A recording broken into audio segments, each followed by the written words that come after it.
Hi everybody, this is SAAD. Some of you might remember a game that I coined a few years ago, uh, 6 Degrees of Noam Chomsky Thinking. This is basically where I offer you any calamity in the world and you have to, in 6 causal links or less, link it to the US industrial military complex. Well, there's a new game in town, and it's called 6 Degrees of Donald Trump.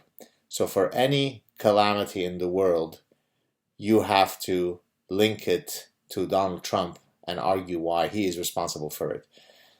The reason I'm mentioning this today is because I've been seeing on some of my social media, in some cases from people whom I know quite well, how they are blaming Donald Trump for the Pittsburgh synagogue shooting. Now, incredibly, it turns out that any possible thing that Donald Trump does emboldens someone to have committed the Pittsburgh acts.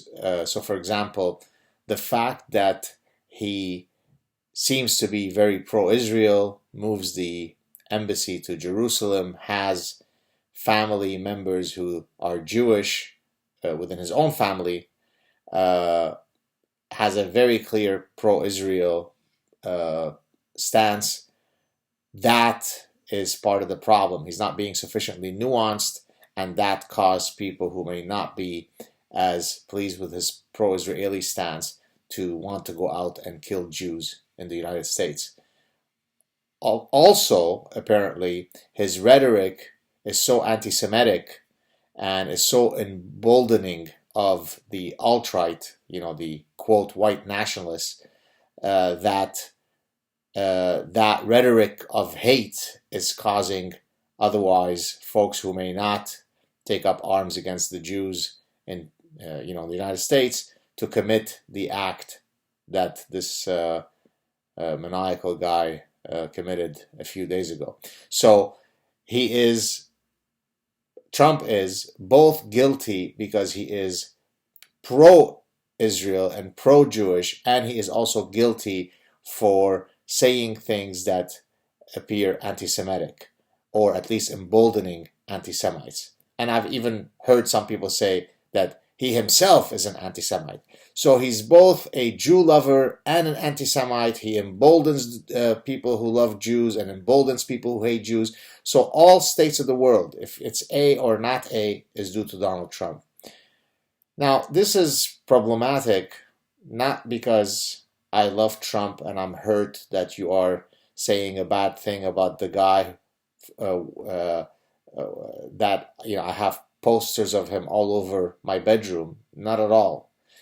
This is problematic, number one, because it is a departure from reason. But number two, it actually assigns some culpability to a cause other than the endemic cancer of Jew hatred that has existed for millennia prior to Donald Trump, and regrettably is likely to exist for a very long time after Donald Trump is nothing but a small bleep on our historical collective memory.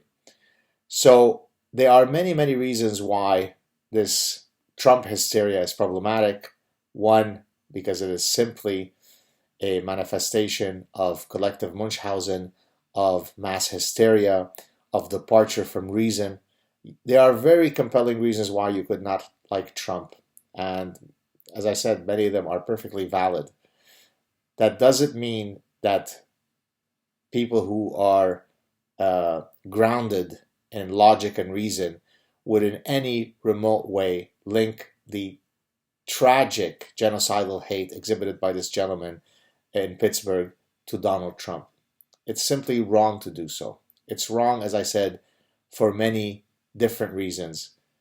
Get some perspective, get some nuance, be intellectually honest, and lay the blame for this tragic event and for all events that are driven by genocidal hate on the teachings, on the beliefs, on the attitudes that allow such genocidal hate to flourish.